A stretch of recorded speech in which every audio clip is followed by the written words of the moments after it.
Hey guys, in this video, I will show you how to fix Rockstar Games error code 133. All right, so let's begin with the video.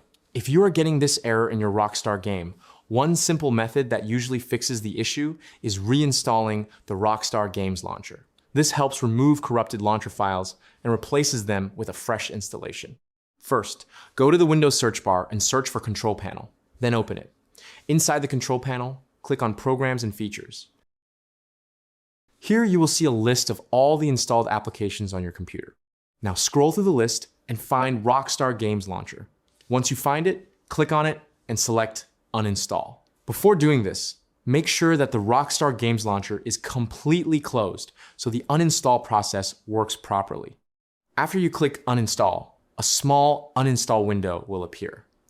In this window, you will see an option related to removing installed games. Make sure this option is turned off.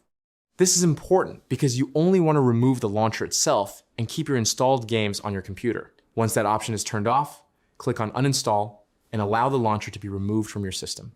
When the process finishes, simply close the uninstall window. Next, open your preferred web browser and search for Rockstar Games Launcher. Go to the official Rockstar Games website and download the latest version of the launcher for Windows or for your device. After the file downloads, open it and begin the installation process.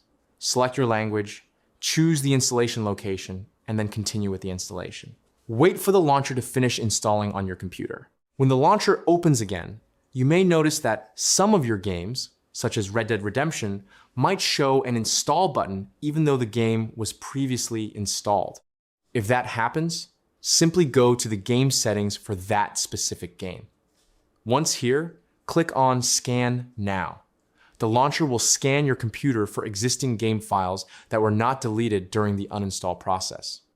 After the scan is complete, you will see a message saying, Existing installation discovered. Just click OK, and the launcher will reconnect the game to your library without needing to download it again. Once that is done, go back to your game library and launch the game normally. Your problem will be fixed. And that's it. So that's basically how you can fix Rockstar Games error code 133. So that's all for this video. See you in the next one. Thanks.